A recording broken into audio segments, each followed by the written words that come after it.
in terms of the first two levels, patterns or skills, your structures, reading, fluency, math facts, this is basically your methodology.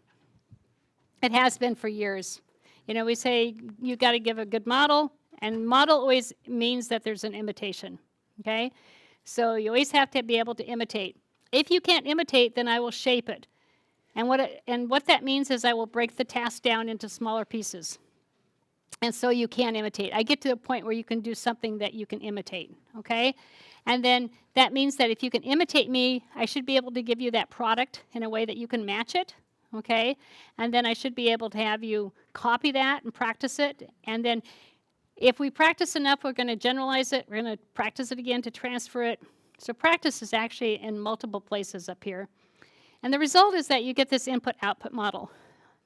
And I don't see it in here today. We will probably later as we're doing some examples of things. But, you know, none of you have your little iPads or your little phones out doing your picture taking and this kind of thing. When I see that like at a convention or conference, we're presenting at ASHA, and we've got like 300 people out there, and it's just like click, click, click, click, click, click, click. You know, and I'm looking at that going, what the heck are you going to do with that? You know, you'd be a lot better off if you were thinking about what we were saying, translating it into your own pictures, into your own notes, into your own words. You'd be so much better off. You'd have something to take home with you, you know, instead of, 2,000 photos that you're going to, go through and try to copy something out of later. But that's kind of the mentality that we've gotten into, so. All right, so on the right-hand side, then, those are our thoughts. Those are ideas or language functions, problem solving, planning, thinking. So we're going to have to set up a classroom that emphasizes process over product. We're going to have to set up a classroom that's dynamic. That means that the kids have a voice. They have a way of interacting. If I have a kid who is learning accordion at home and they want to bring that accordion to class and play for us, why not? Let them bring that. Let them play, and then we're going to do something with that. We're going to talk to them. We're going to ask them questions. We're going to learn something about it conceptually. There might be somebody else in the classroom that might want to learn something about that. That student can then teach that person that, something about, what you do with your hands with an accordion, that kind of thing. Scaffold. We're going to set up our assignments, our lessons, so they scaffold from what seems to be the easiest to things that are more difficult, to retagging at a formal level. We got to set up our lessons that way. Critically think. We're going to ask the kids for their thinking. That may seem to be so strange, but I did that out of desperation when I was first in the field. If I have a kid who I wasn't reaching or a parent, I ask them. So you told me that, I'm trying to think of a real kid real quick. So you told me that, here's one. You told me that a county is a country. Okay, 5th, 6th grade, I was in Texas at the time, and that was one of the elements that the kids had to be able to understand, okay? It has to do with geography and stuff, and today our kids are really struggling with that stuff. Anyway, and so I said, you told me a county is a country. So you're and I don't remember the name of the county, you're in Lubbock County, and Lubbock is now a country. And the kid's kind of puzzled at me, and he says, well, no. And I said, well, what are you thinking? And he says, I said, how about drawing it for me? And so he did. He drew out Texas, and he put the different counties in. And I said, and where are you? Right here. I said, are you in that whole space there called that county? He says, no. I said, well, then where's the country part? And he goes, well, it's part of the U.S. By the way, when you live in Texas, there is no country anyway. But I lived there 7 years, so. Anyway, so he drew out, the whole United States, and I said, so now your state that's in this country, the United States, so where's the county? And he says, well, it's this line here. And I said, okay, so is Lubbock the county? Because that's the city. See, and we kind of went through it. I ask kids. I go to them, I ask them. An 8.5-year-old up in Canada, and the parents said the kid was struggling learning to read and write, and the teachers asked me that I was working with, they asked me if I would do an assessment in front of them, and this kid was in 3rd grade. And I said, well, yeah, as long as that works for the kid. In other words, is it the kind of kid that can sit and watch while all you guys watch me work with her, a stranger? And they said, oh, yeah, she'll do that. We'll tell her ahead of time. I said, good.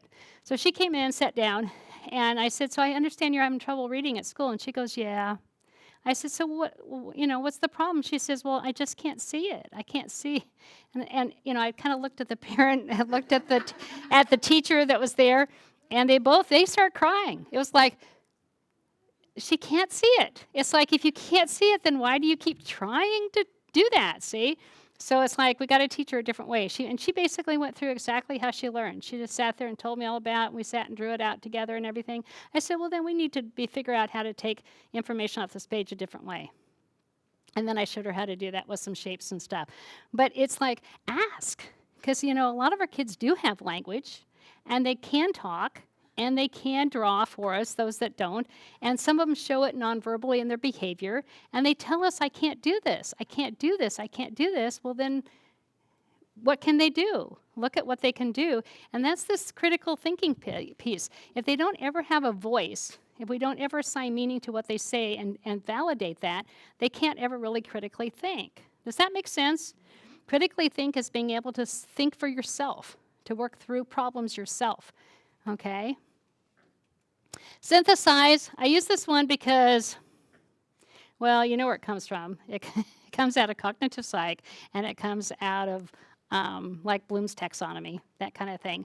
But what I wanted to get to here is that we should be able to take multiple points of reference, information from different sources, and be able to put the information together into concepts that would say, oh, this is interesting. So, I saw this play. I saw a movie about that play. I read about that play, okay? And now I put it together into my own play, okay? I should be able to synthesize multiple points. We have kids who, if they see the movie, they don't want to read about it, okay? If they see the play, they don't want you to give them the movie. In other words, they really lack that flexibility of thinking about something in multiple ways. We all have preferences. Okay? It's like, well, I saw the movie first, I liked it the best. Okay? That's a preference. But it doesn't mean that I'm closed to seeing it in multiple presentations. Okay? It's like being able to see Shakespeare's 20 different ways. It's being able to read Maya Angelou's poems and interpret it in multiple lenses. Okay? So the creativity comes when you can take ideas and synthesize, put them together, and create something, a new concept that you want to share with somebody else. That's where the creativity is. So I got to give kids the voice.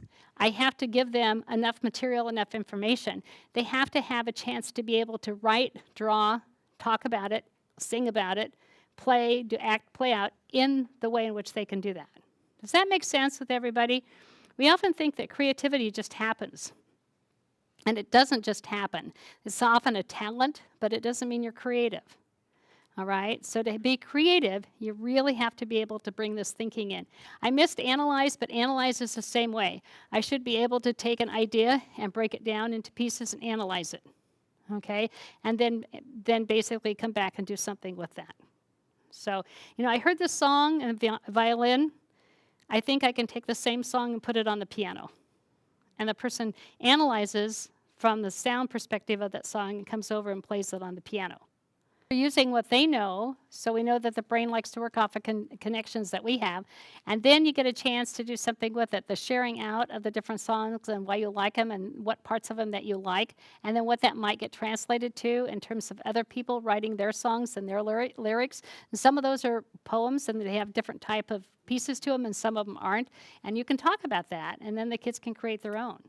But I wanted to make sure we got some layers in there that are concrete. But, because if we just went from doing our songs and then poetry, we're going pre-op to formal. But see, you didn't do that.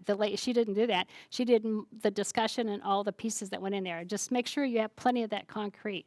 But that's exactly what you want to do.